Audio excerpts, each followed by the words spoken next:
We have graded homework 1. So after class, you can come and pick it up. Not before class, because otherwise assume that I would just give the lecture and you would just read your homework solutions. So that wouldn't be effective. But when we finish, then you can just get it. And if you have questions, you don't agree with your grades, then you can just talk to the TAs during their office hours. The plan for today is to discuss Gaussian processes, especially Gaussian processes for regression. So it will be a new algorithm for regression.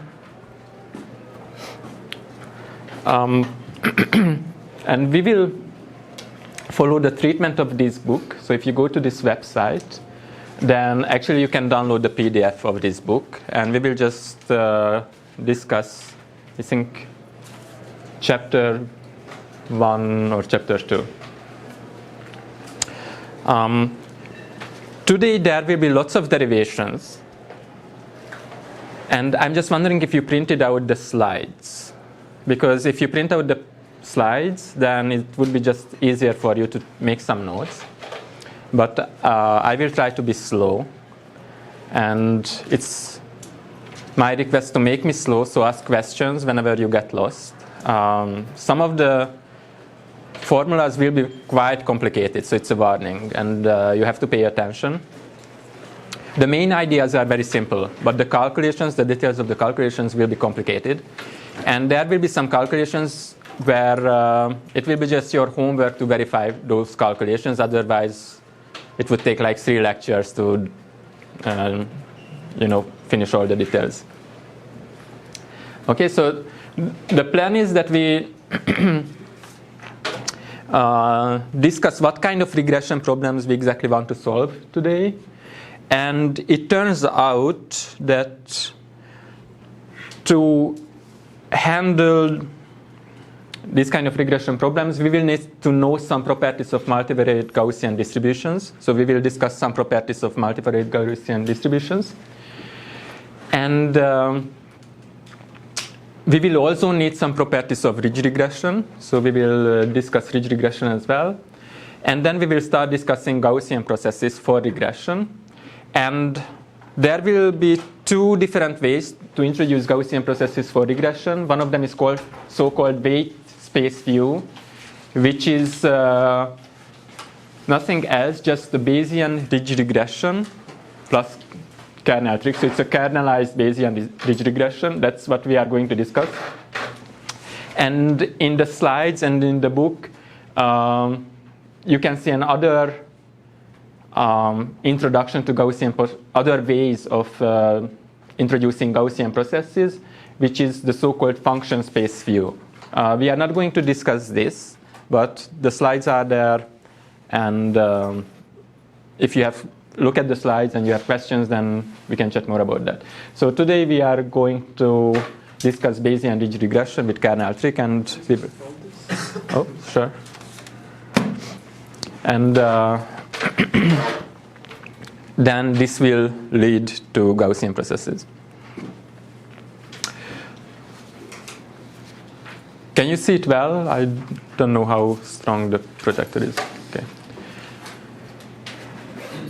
So what kind of regression methods we know so far? We know linear regression, I assume. Logistic regression. We just learned support vector regression. Do we know KNN regression, k-nearest neighbor-based regression? Who knows k-nearest neighbor regression? 5%. So that's another very simple way of doing regression. So for example, I'm in a 2D space. These are input points. And in each input point, I have an output value. I want to do a 2D regression. So I don't know, the output value in this point is 5, 0, 1, 2, 3. And I want to do a 2D regression, such as I want to, if you select a point, I want a query point, I want to predict an estimated value of the 2D regression function here. And what you do is that you fix a k, say let k be, I don't know, 3.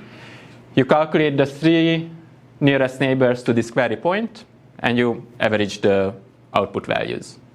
So the estimated value of this would be 0 plus 3 plus 1 divided by 3. Why is this called regression? So what's regression? Regression is that you have input-output pairs, and in a new query point, you want to predict the output. Right? So what would be a 2D regression problem? You have two-dimensional input points and say one-dimensional output. That's your training set. And then someone provides a query point like this, and you want to predict the value there. Does it make sense?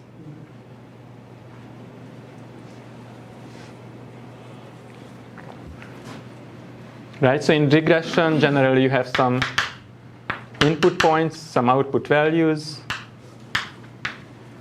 That's your training set. And if someone provides a new query point, you want to predict the output value here. In this one-dimensional case, you can do the same thing. That's, for example, you fix k is 3. For this query point, you calculate the 3 nearest neighbors, and you calculate the empirical average of those points. Okay?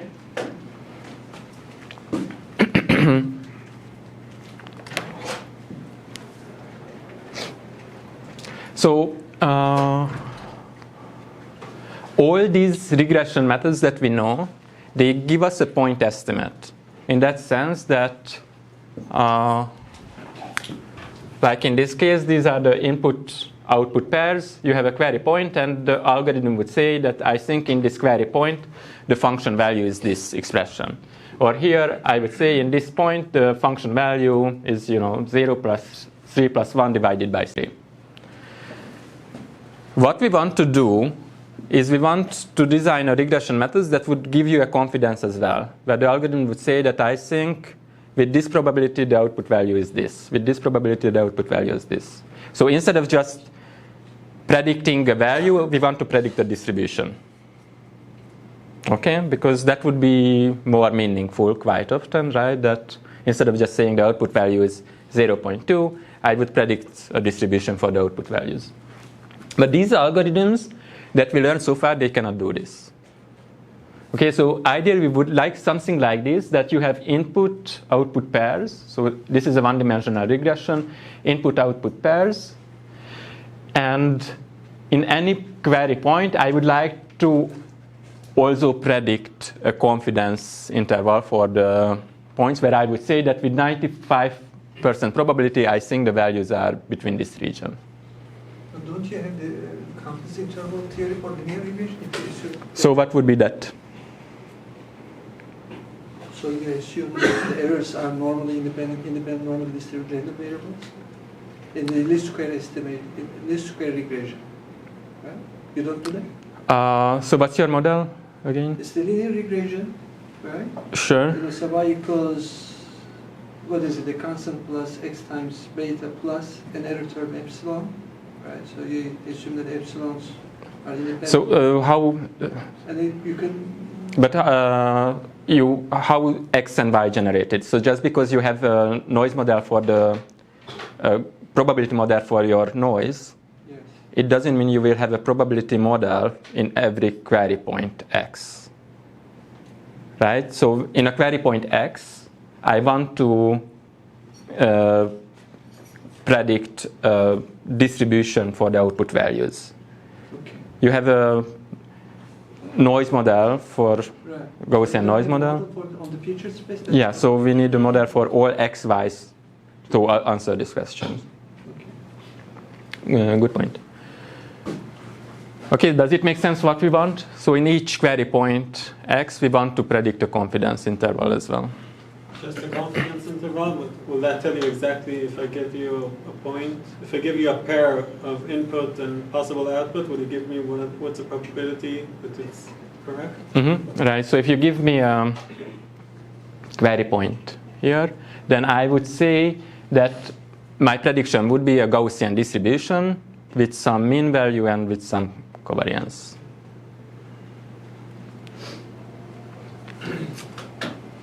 All right, so this is motivation 1. Motivation 2 is that with Alex, we learned that we can kernelize so many different things, right? And just for fun, let's kernelize linear ridge regression and see what we get. Right, these two things will be the same, but spoiler alert. All right, but for now we can just stick to this. That this is our goal.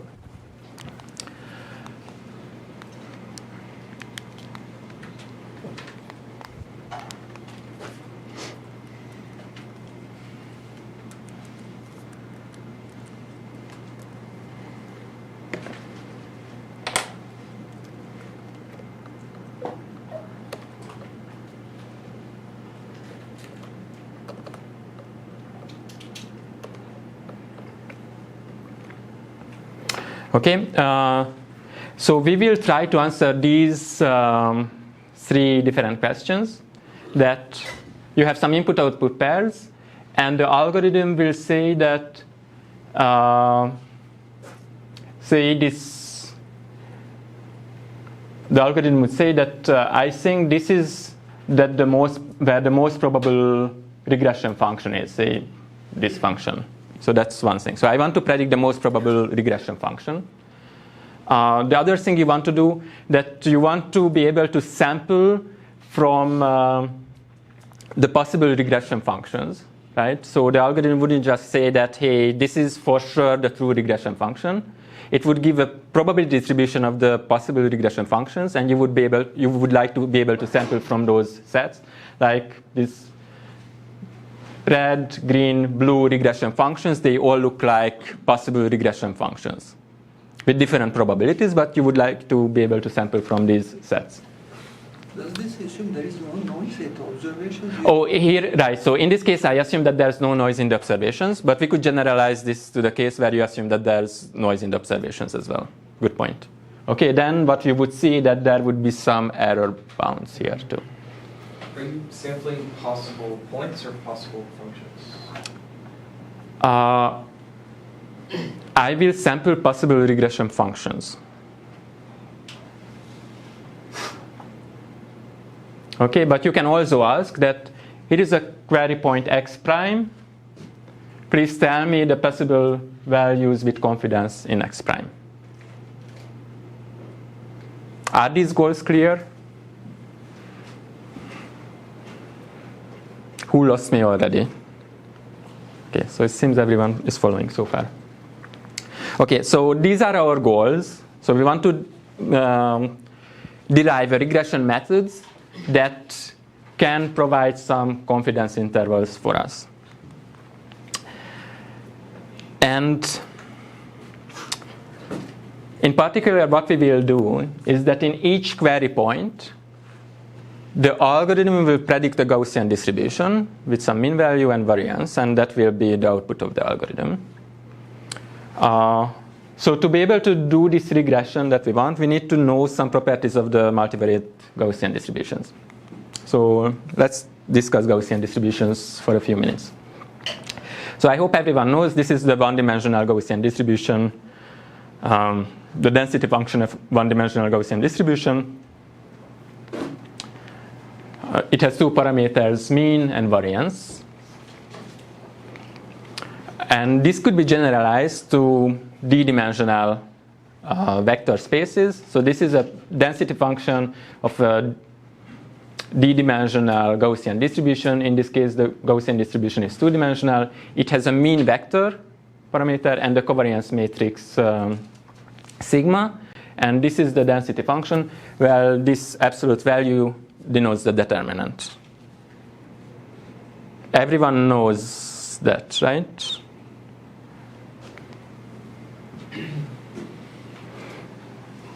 Okay, so in this case, this is just a 2-dimensional Gaussian distribution.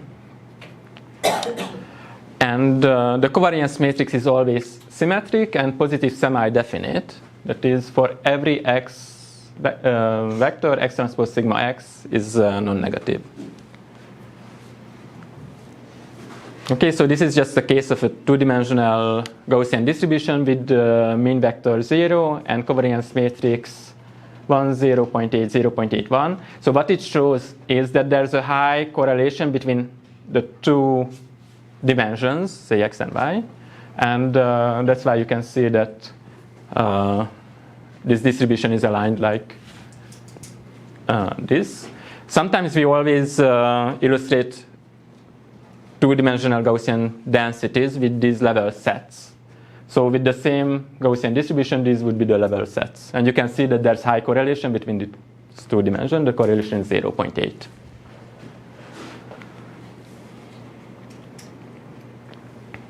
All right, there is a very important property that we need to know, that if you have a multivariate Gaussian distribution, then the marginal distributions of that Gaussian distribution, they are also Gaussians. So for example, if I have a multivariate Gaussian distribution and I partition the dimension to xa and xb, so these are random variables, these are random variables, then they would have, they are xa and xb, they are also Gaussian distributions.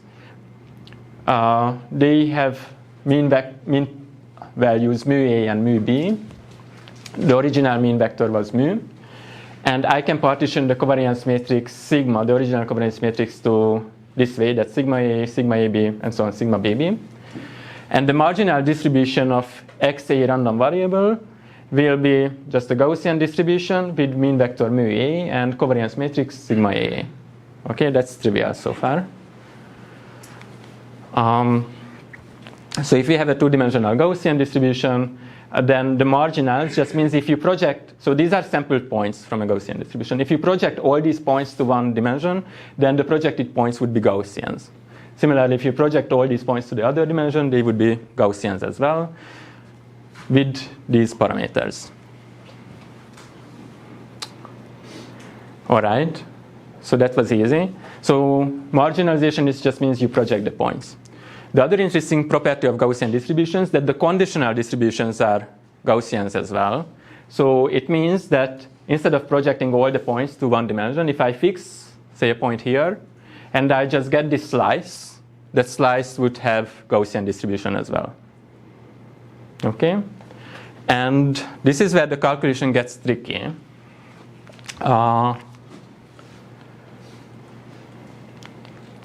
So if the original Gaussian distribution had covariance matrix sigma, sigma a, sigma ab, sigma b, sigma bb. So I split the original random variables to xa and xb. Then the probability distribution of xa given xb will be a Gaussian distribution. And now the calculations got a bit messy because this conditional Gaussian distribution will have a mean parameter denoted with mu ab and the covariance matrix denoted with lambda a inverse, where the formulations for mu ab is given by this formula and for lambda it's given by this formula, where lambda is just the inverse of the covariance matrix. So I'm curious now, who doesn't know this? Who doesn't know the properties of conditional Gaussian distributions? They should raise hands. Okay, so let's slow down then. So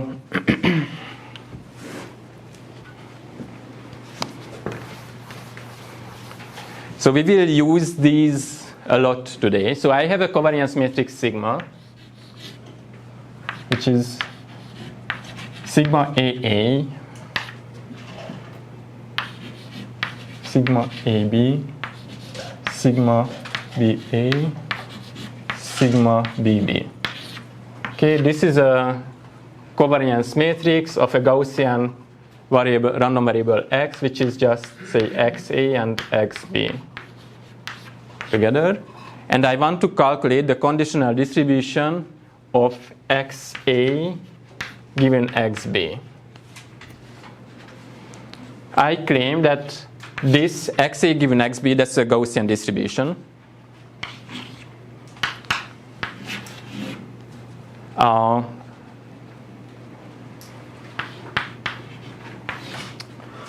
It will have a mean parameter mu a that's denoted with mu a given b, and it will have a covariance matrix that's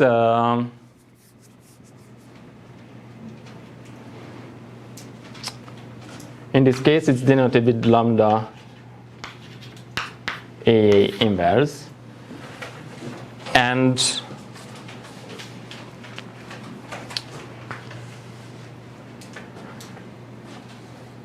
let lambda matrix be the inverse of sigma. So sigma is a covariance matrix. I calculate its inverse. I get another matrix. And I partition the same way lambda as I partition sigma. So this way there will be a lambda A block here, lambda AB block here, lambda BA block here, lambda BB block here. Yes? Why is mu A given B dependent on XB? So you have lambda AA inverse lambda AB XB minus. Right. So what do? We calculate the conditional distribution of XA given XB. We are here. We calculate, so say, right, let this guy be XB.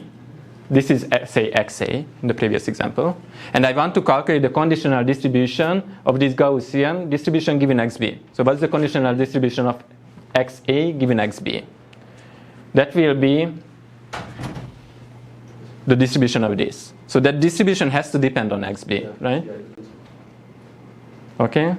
So if I calculate the conditional distribution of XA given XB, that conditional distribution has to depend on XB.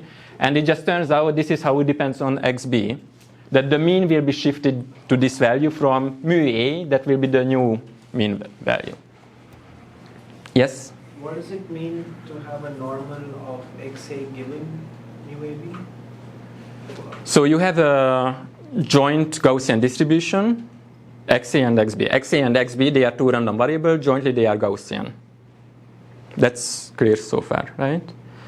And so XA and XB, they are two random variables, jointly they are Gaussian. I want to calculate the conditional distribution of XA, random variable, given XB. No, my question is, when we are specifying the mean of the normal, we write XA given mu AB. Oh, so what it means, that's your question?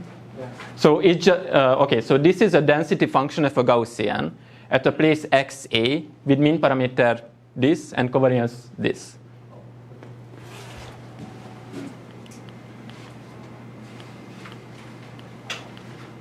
All right, so it's like this.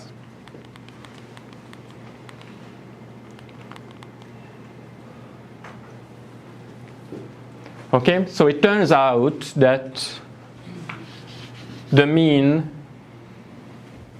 of this conditional Gaussian distribution mu AB is just the original mean of A, and then we modify this mean to be this, that's its lambda AA inverse times lambda AB. Again, lambda is just the inverse of the covariance matrix times XB minus mu A. How did you get to that?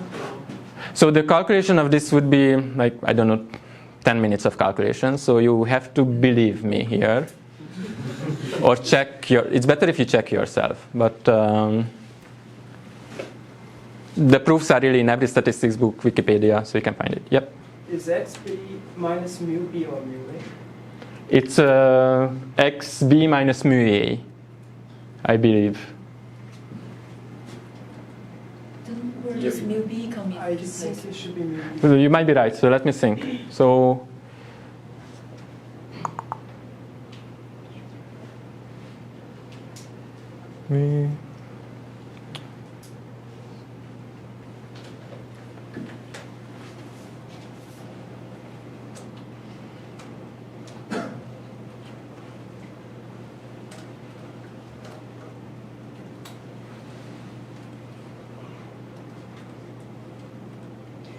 Should be mu B.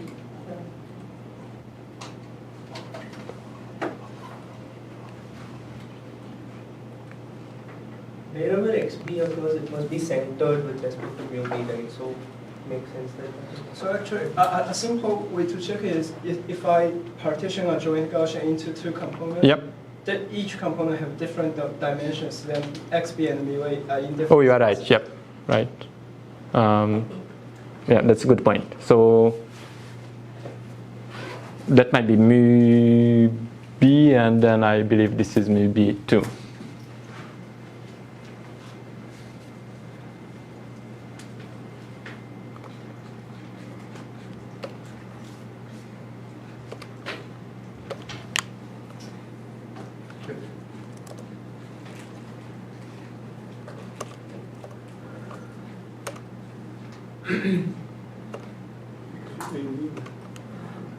AB. Oops.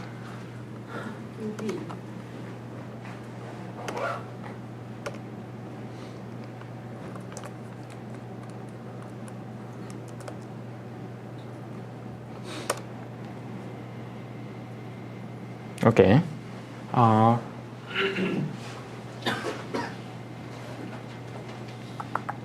All right, and this lambda AA, the inverse of this guy, it turns out that this is the so-called Schur complement of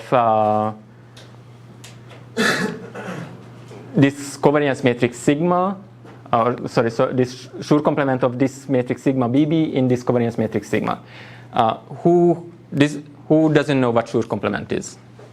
Okay, so let's go back there. So there's a theorem which is very important. So if you have a matrix and you partition this matrix to blocks and say this matrix is invertible, the original matrix, then it turns out that you can calculate the inverse of this matrix with these formulas. Okay, so the inverse of this matrix would be just this matrix, this here. So in other words, you can double check if you multiply this matrix with this matrix, you should get the identity matrix. And we say that the Schur complement of this block A is defined with this expression, d minus c times A inverse B. And the Schur complement of the analog B, it's A minus this guy times the inverse of D times C. Okay, so these are the definitions. And why they are important? Because that they simplify your notation a little bit. So the inverse of this matrix, it will be just, in this part, it will be the inverse of the Schur complement, D. And here, in this part, it will be the inverse of the Schur complement A. And again, these parts, it will be just, you see that D inverse times C times the inverse of the Schur complement D. Okay, so these are just some algebra identities that you can check yourself that they hold. Okay? So maybe I write this here. So we have a matrix A, B, C, D. Then the Schur complement of this matrix, this block at A, is just D minus C times A inverse B.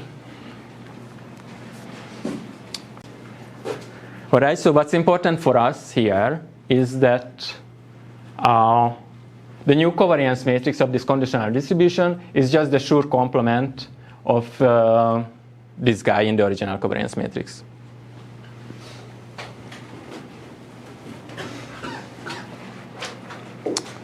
Yes? Sigma BA is sigma AB, right? Sigma AB is sigma BE transposed. Yeah. Okay? So the sigma is symmetric matrix. Sigma A is symmetric, sigma BB is symmetric.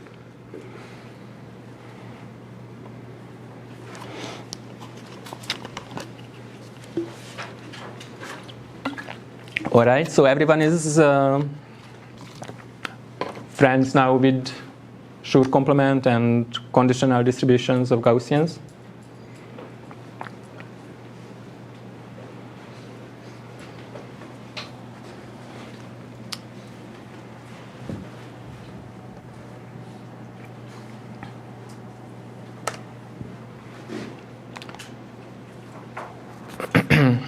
All right, so far we were able to visualize one-dimensional and two-dimensional Gaussian distributions.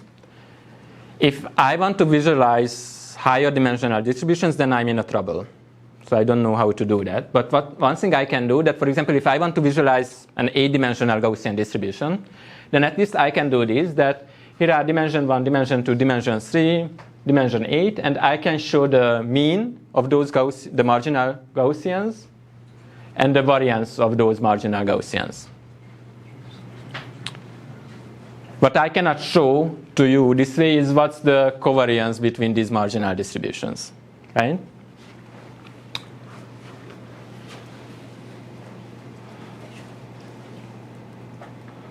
Okay, so if I have a 8-dimensional Gaussian distributions, then say these are the marginal distributions. The notation is that the mean of dimension 6 is denoted with mu6, and the variance of this marginal Gaussian distribution is denoted with sigma squared 6.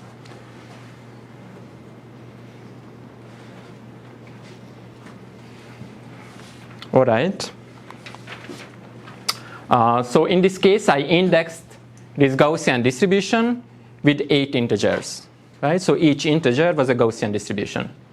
And then you might ask the question, why stop here? Why don't we just index with all the integer numbers?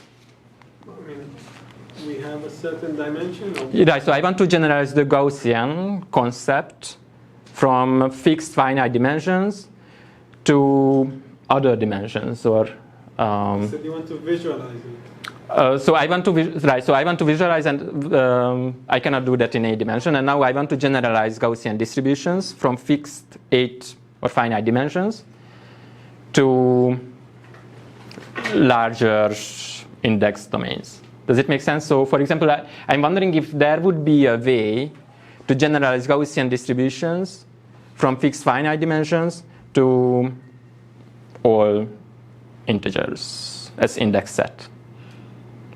Yes, you had the question. Yes, how would you represent the covariance matrix? So we will come to that, but so the first question we are wondering now, that we know what that means, that we have an 8-dimensional Gaussian distribution. I cannot really visualize it, but I can at least visualize the mean and the variance of each marginal. Now we are wondering if I can generalize this concept of finite dimensional Gaussians to something else, for example, infinite dimensional Gaussians, such a way that each dimension in that infinite dimensional Gaussians would be indexed, say, with the integer numbers. Okay, so for integer 9, there would be another Gaussian distribution. Integer 10, there would be another Gaussian distribution. And for any integer numbers, there would be a Gaussian distribution. And somehow these Gaussian distributions wouldn't be independent from each other, but they would be correlated in some way. Okay? And if we did that, so we say we can solve this problem, that for all integer I would get to a Gaussian distribution, then you can ask even more general questions. Can I generalize the index set to be all real numbers? That for each real number as an index, there would be a Gaussian distribution with some mean and with some covariance. And this Gaussian distribution somehow would be correlated with the other Gaussian distributions.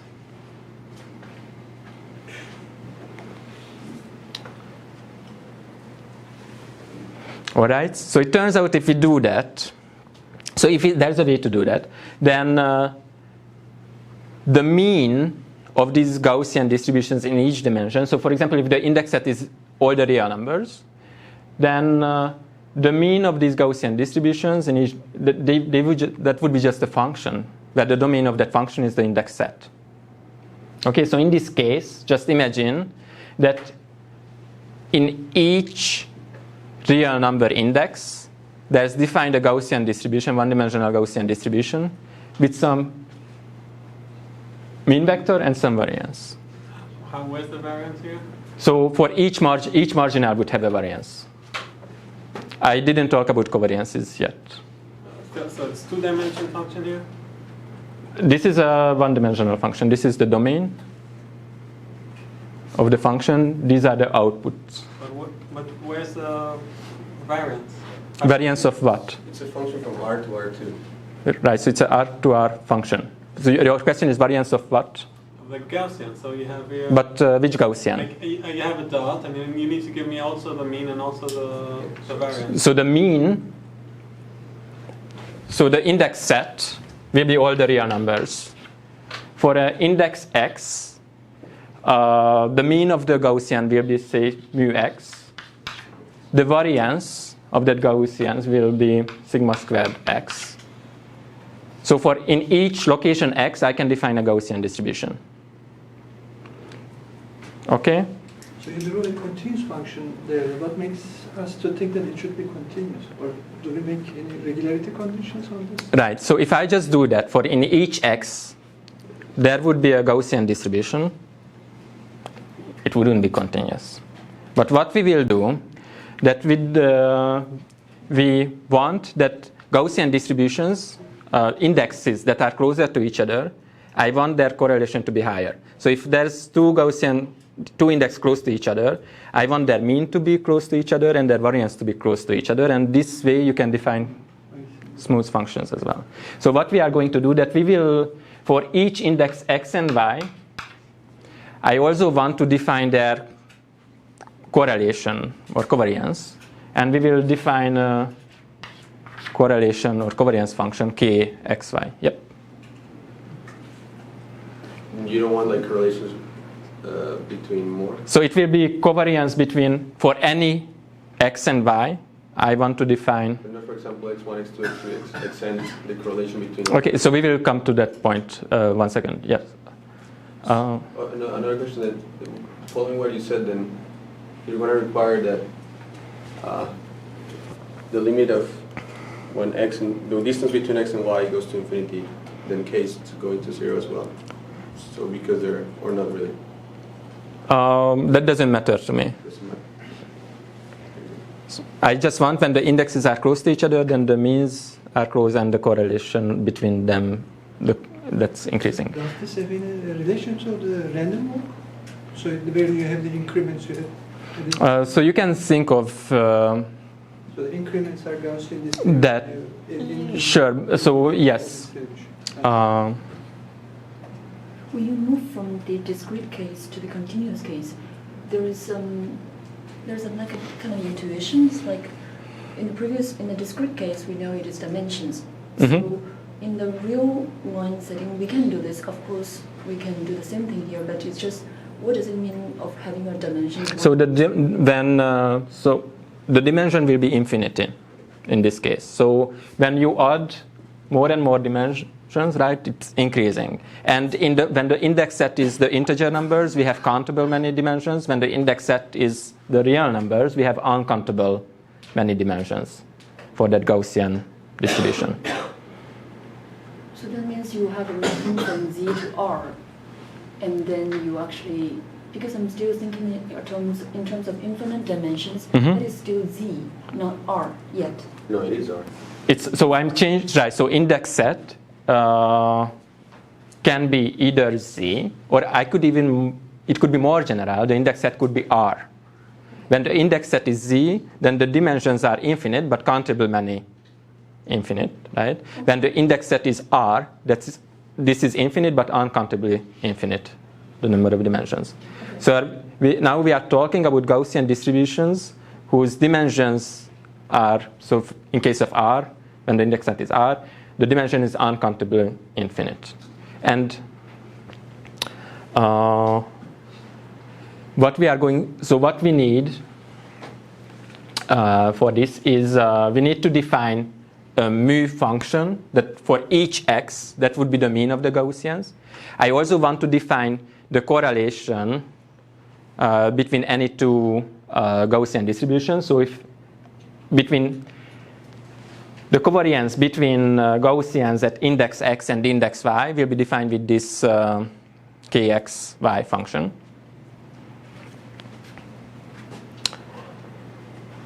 And now back to your point. So this is, we are not going to prove it.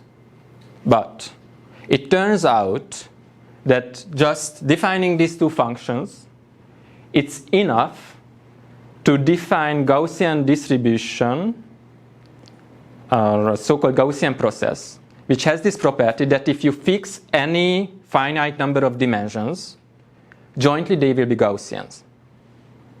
Okay, so that answers your question, that if I have this index set R, it turns out that if I define mu x and I define in a correct way these kxy functions, they can define so-called Gaussian process, which has this property that for each index x, it's a Gaussian distribution, and if you choose any finite number of index points, jointly that will be a finite dimensional Gaussian distribution.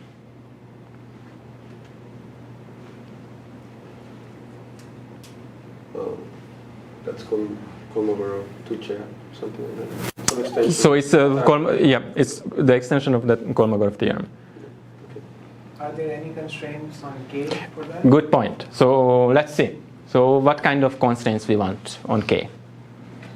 They want to be you need to be at this consistent with K. Right. So let's see what kind of properties we want from this K function. So on mu, probably we don't have any constraints, right? The mean can be anything. Finite. It should be finite, right? But what constraints do we have on K? If you marginalize, right. So P sort of infinite rank. Infinite rank. If we fix more than, let's say, rank of K is. So K is a function. Yeah. So But if when you you fix endpoints, the rank of the matrix that you get is less than n. You get determinant 0 in the denominator of the Gaussian. But so why is it a problem? So you might be right. I just want to understand why it would be a problem. So so for example, it might happen that the variance is just 0. So the function became constant, right?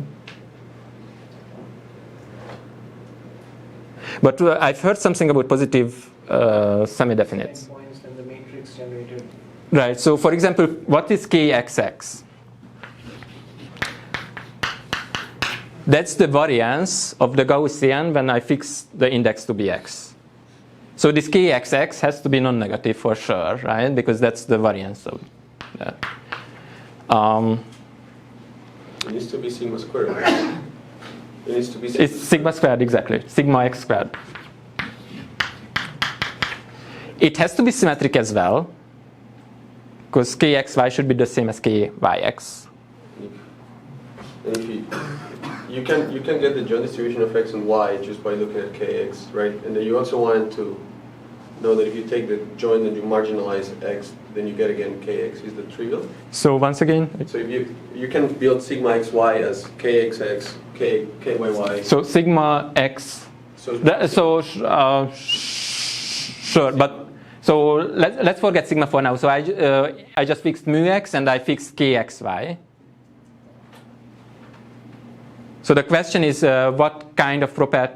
So from kxy I can define sigma squared x because. And from kxy you can define. So from the function k, I can define sigma to be this guy, right? But because it's covariance, it has to be non-negative. Symmetric, right? So k has to be symmetric. it should be an inner product. Yes. Generate a norm in itself, right? So that we get always this positive function. Right, so we are going to the right direction. So another property we heard, if I fix any finite number of indexes, so for example x1, x2, I don't know, x3, then I can calculate, k is defined, so I can calculate a so-called gram matrix where the elements are k, x1, x1, and so on, and in the I and j place, it's k, xi, xj. Let's call this gram matrix. Then, because we discussed that for any fixed finite indexes, x1, x2, x3, it has to be jointly Gaussian. It means that this has to be a covariance matrix, which means it has to be symmetric and positive semi-definite. Okay, so K has to have this property that if you fix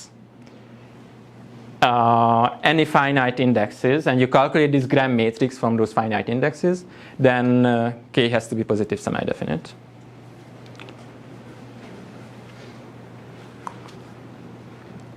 Okay, and that's one definition of, so for saying that K is a positive semi-definite function.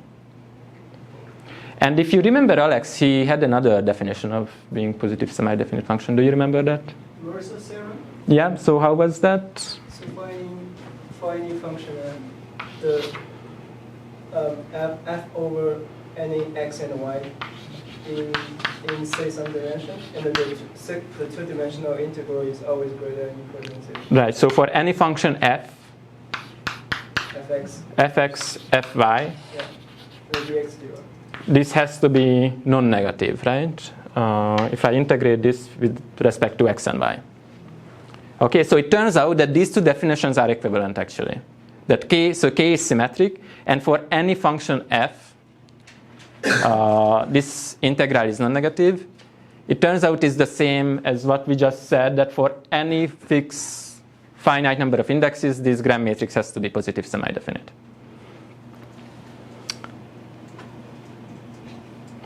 Okay, and just one more note on this, that if you think this is,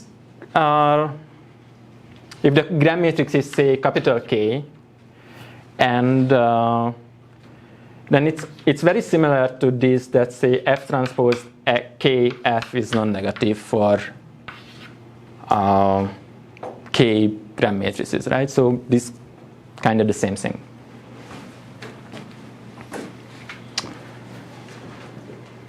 All right, so this is where we are now. So what we discussed is that given if you define a mean function mu x, and this K function between indexes x and z, that you can prove that it's enough to define a Gaussian process which has these properties that we just discussed, that for any fixed finite indexes, the joint distribution of those random variables, they would be Gaussians.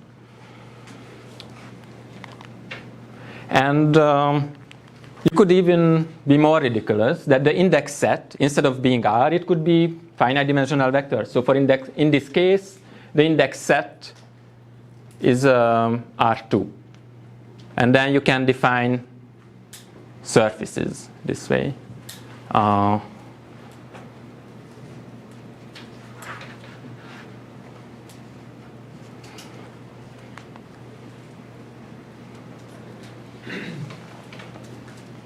What is an example in which you use RD?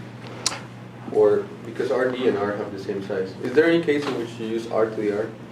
Yes, so right. So when we use index set R, we will use that in problems where I want to learn a regression from R to, say, R. When I want to learn a regression from, say, R2 to R, then the index set would be R2.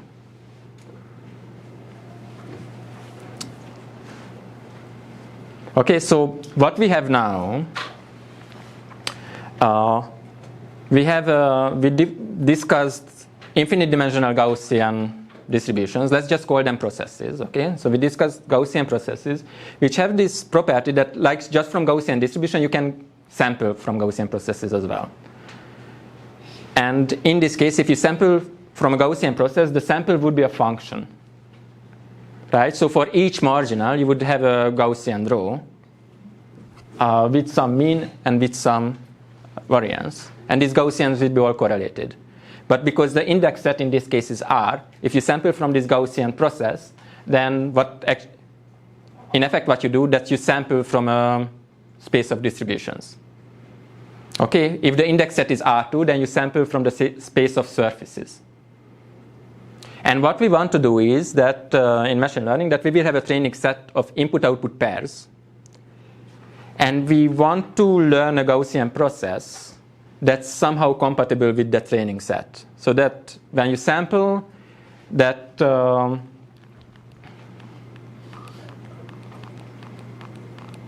example, in this case, if these are the input-output pairs, I want to learn that mean function and say covariance function, that when I sample either the blue or the green or the red curve, the red functions, somehow they look compatible with my training set in that sense that you can see that here the variance is smaller, here the variance is higher, and so on. These samples need not be continuous at all, right? The sample points, no, they are just fine. You have finite sample points like x1, y1, x2, y2, x and yn. That's what you have in your training set. Not the training samples, what we sample from a Gaussian process, the function that we sample. So, right. So, your question is why it's a continuous function, right? Yeah, it need not be. It may not be. So, it depends on how you define your kernel function. How you define the covariance between points indexes x and y, right? And it also depends on your mean function mu as well. So for example, if the mean function is not continuous, then what you sample that might not be continuous either. Even if it is continuous, how can we be sure what we sample? So even if the mean function, so say the mean function is just 0. If this kernel k x y, that would be 0 if x is not y, then it wouldn't be continuous, right? So if all the indexes are independent from each other, it wouldn't be continuous. It just means that in each index, you would sample a Gaussian distribution completely independent from each other.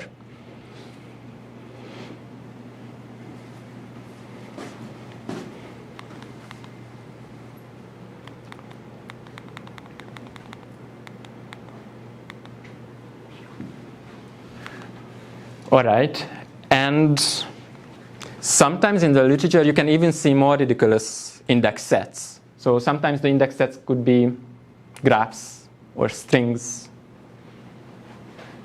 So any kind of object between you can define, on which you can define positive semi-definite functions. And in this way you can say, try to do regression on graphs. So the domain each, you want to learn a function that maps a graph to say a real number. And what you need is just to define a kernel function k, where x is a graph, y is another graph. Okay, and there are kernel functions on graph, or there are kernel functions on strings. So your fantasy can go wild. What are those crazy objects on which you can define positive semi-definite functions? If you can do that, then you can define a Gaussian process on those objects. All right? Or they could be sets as well. Yes? We're talking about the confidence that we Mm-hmm. can get from this, but when we design a kernel, it's not related to the distribution of the data. So how is it related to the confidence? The statistical confidence? Very good point. So this is where people sometimes get sloppy. So when you define your kernel function k, you implicitly say, what's my confidence? So if you just have a training set, indeed it's not really a confidence. So in statistics, people don't even say it's a confidence interval, they say it's a credibility interval. That's one thing. So it just means that you just estimate your confidence, but that's just the estimated confidence, not the true confidence, right? Second, if you have a validation set, then you might be able to learn a function k as well. You don't need to predefine it. And then it could lead to a confidence interval. But if you just have a training set without validation sets, then you are right that we shouldn't really call it confidence. And I just call it confidence because many people in machine learning call it confidence, although we should know it's not a real confidence, right? That in real problems, why would that distribution, the conditional in regression, why would this always be a Gaussian distribution? So it might happen that, for example, if my data set looks like this, then so what I want to show that this is x, this is y. On this given x point, the conditional distribution might be multimodal. The Gaussian processes cannot model that. They just model everything with the Gaussian distribution as a conditional distribution. Okay?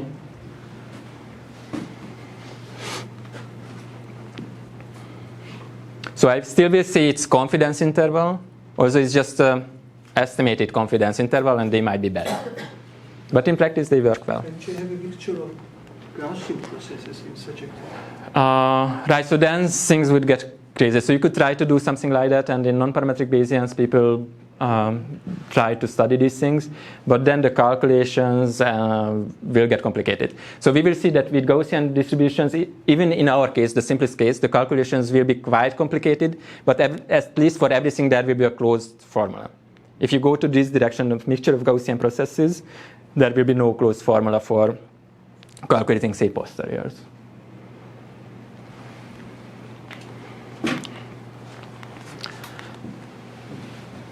All right, so that was kind of the introduction, and now what we want to do, that if we have a training set of input-output pairs, then how can I fit a Gaussian process that's somehow it's compatible with my input-output pairs?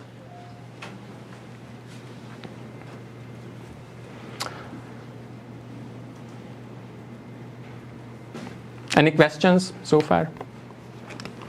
So this was the simple part. Now comes the complicated.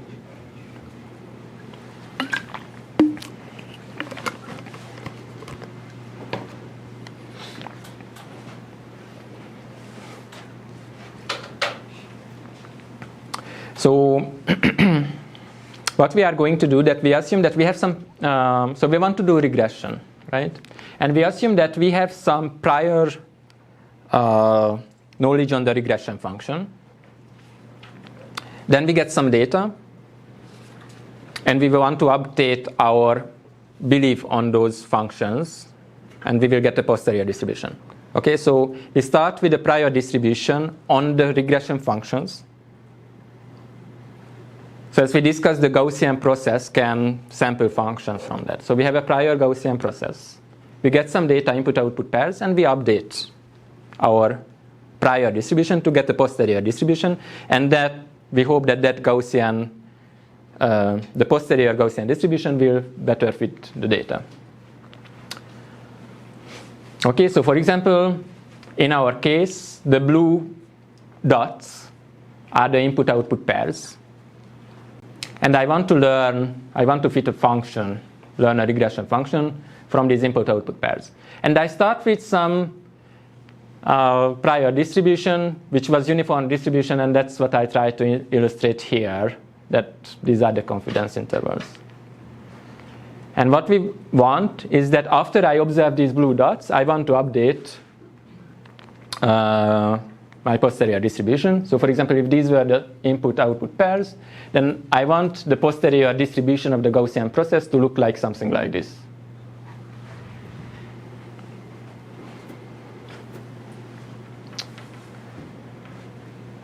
Yes?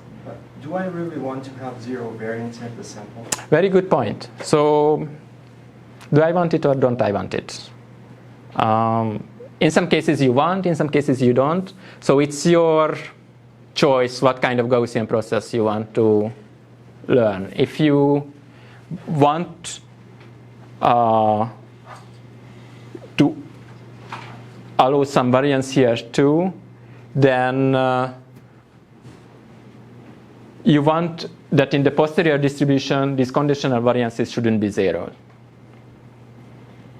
If you don't want to allow noise, then you want Gaussian processes such that when you calculate the conditional distributions, then at each input points, the posterior distributions of those Gaussian distributions should be zero. The variance should be zero there.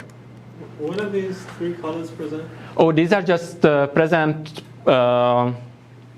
functions sampled from the conditional Gaussian distributions from the sampled from the Gaussian process after I trained the Gaussian process on the data. Okay, so these are the confidence intervals, these gray shapes, and say I sampled regression functions from that Gaussian distributions, they would look like this. So they are all possible regression functions. With Gaussian distributions, I don't want just to say, hey, this is the true regression function. I want a distribution on the regression functions, and I just visualize with some random draws from that regression function. In the previous slide, it's the same. And in the previous slide, you can just say that it's the same, that these and these are just some random draws from Gaussian process where, so this is my prior Gaussian process. Won't you want to show the mean? So you can, that's another thing you can do, that you can just show the mean like this. That's also a possible visualization. So sometimes people prefer just to show the mean function. And the variance. And, or you can add the variance as well. And sometimes people show some random draws from the Gaussian process. Okay, other questions?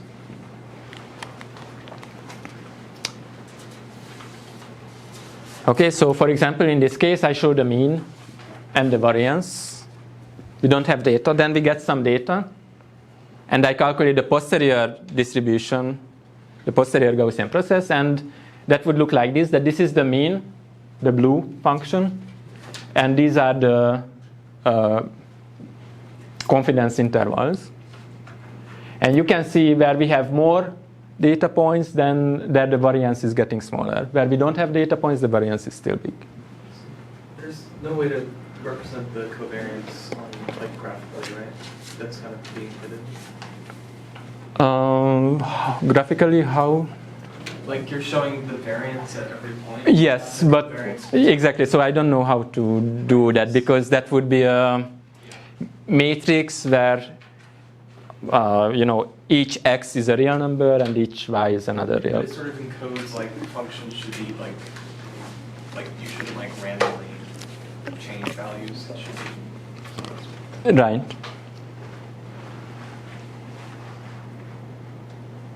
Okay, so the plan for now is to explain that algorithm then can produce this. So you start with some prior knowledge, then you make some observations, training sets, input-output pairs, and then we want to calculate this posterior distribution.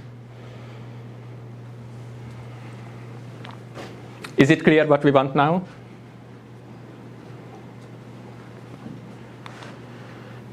All right. In the previous graph that you've shown, Mm-hmm. the predicted value is actually outside of, the actual value is outside of the predicted distribution. Does it matter? So everything, even my prior knowledge, is a Gaussian distribution. Okay, so it means, in case of Gaussian processes, it means that these are just confidence intervals, but things can be outside of that. So say, even if you think that they are, say, the 95% confidence intervals, points can be outside of that, because each marginal is a Gaussian distribution. But that wasn't, in the previous example, it wasn't that way. So even in the previous... Next one? Yep. Yeah, over here, so the data points. Sure, so you can, right, so that's a good point. So you can either fit such a way that in each data point you can allow error or you cannot allow error. It depends on what you want. Okay, so you can assume that there's some noise in the observations. That's what you did in the next Yes, but here I didn't. Yes. Okay. So in the previous graph, there might right. So actually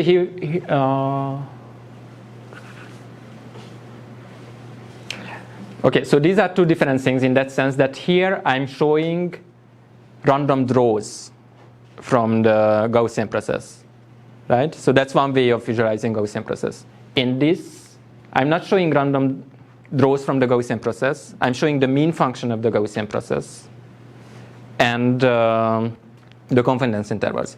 But that's true that if I assume that in the input-output pairs I don't have error, then the mean function should also go through those input-output points. The variance should be 0. And the variance should be 0 in those points as well. Okay? All right, so this is what we want to do. We want to learn how to calculate these mean functions and these covariance functions. And to do that, we start discuss. The covariance you're not presenting, you can't see. I mean, so I want.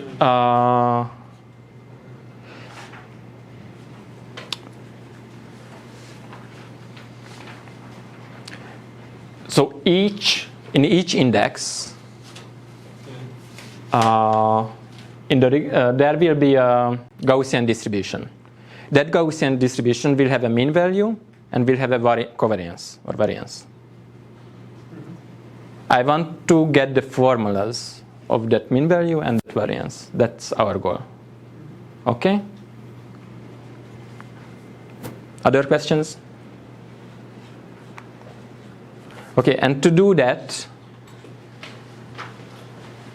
we need to discuss some properties of ridge regression. So now we change topic and we start talking about ridge regression.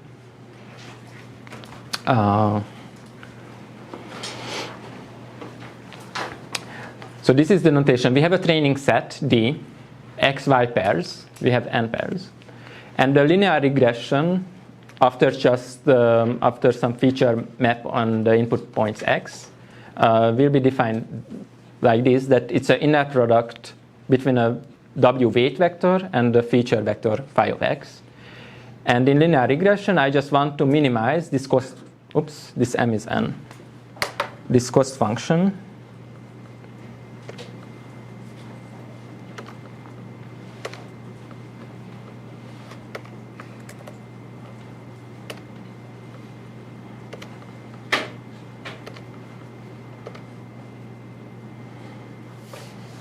Right, linear regression, I want to find a w in a vector space that minimizes this cost function.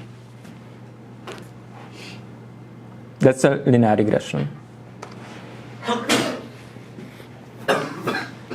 In ridge regression, we have this extra term here with some lambda regularization parameter, but we want to minimize this cost function where this m is n as well.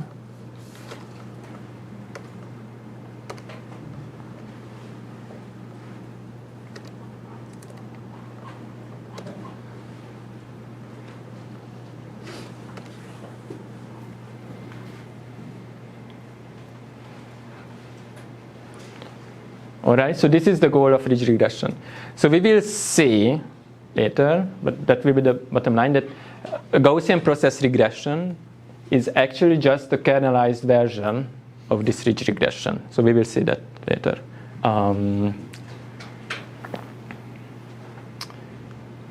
So in other words, the Gaussian process regression, even this, so it's a nonlinear, non-parametric regression. In effect, what it does, that you just do a linear ridge regression in some abstract feature space somewhere. All right, so we will study the properties of this ridge regression. Wait. Yep. So what you said is that ridge regression is just linear regression with So it's where you first like map it out. right. So it's linear regression in that sense that there's a linear regression here. It's ridge because there's this penalty term. With Gaussian process, what you do exactly the same thing, but in an abstract feature space. And that's the effect because you do linear regression in a feature space. In your original space, it will be a nonlinear regression.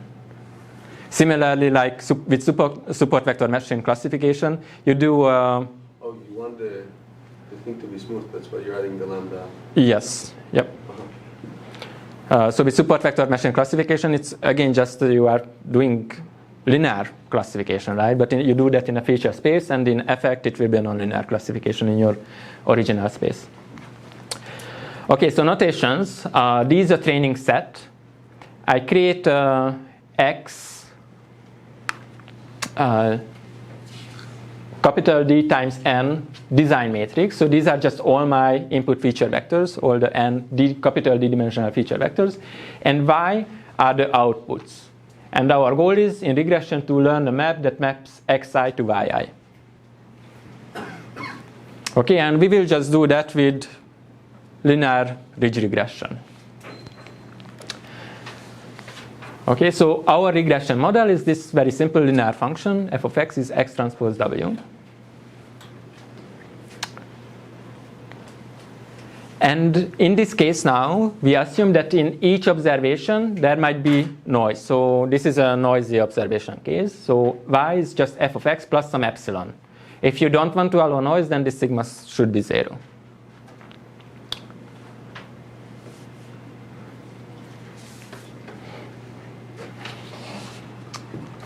And what we do is that we will assume, so we will be Bayesian in this way, which means that we will assume a prior distribution on W weight vectors. We assume that there will be a Gaussian distribution on these W weight vectors. We got the data, and we update our belief in W's. Okay? So this is our model. Again, this is our model. We have some training data. We assume a prior distribution on W, which is a Gaussian distribution. And our goal is that after getting the training data, I want to update my posterior distribution on W's. So do we include an intercept here as well? So, or do we assume that it is centered at 0? Are we going to have an intercept and non-zero intercept? Are we going to for an intercept as well? So here, the means of epsilon, I just assume they are 0. Right. So y's are going to be centered at 0. That's the assumption. Oh, the W's, the weights. I just assume that's my prior. Then I understand. So on the response variable, right? Y's. So y is just. So they're expected to have 0 mean? I guess that's what we assume here, right? That's my prior.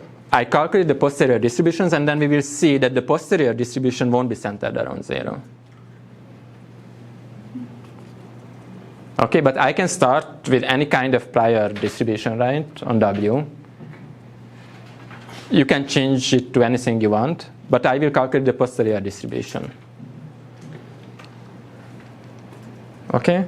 And it turns out that the posterior distribution of the y's given x, where I marginalized out w's, that won't be centered around 0.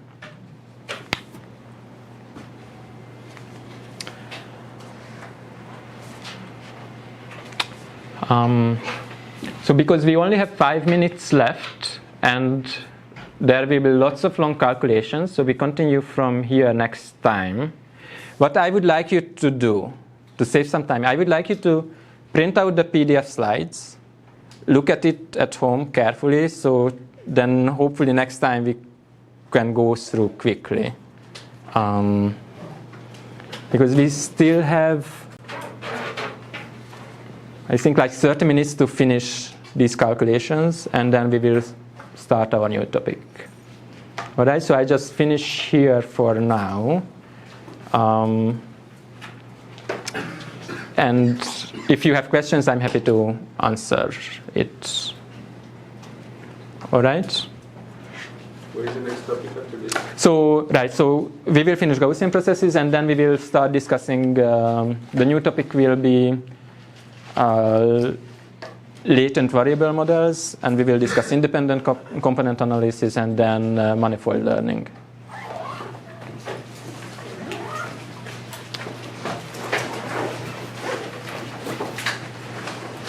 So probably calculation-wise, I think in this semester the Gaussian processes, they will be the most difficult ones. So if we survive this, then we will be good. Except the learning theory. But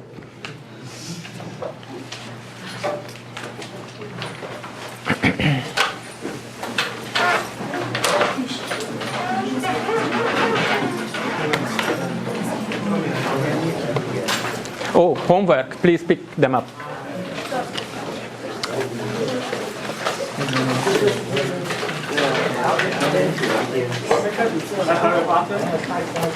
Probabilistic.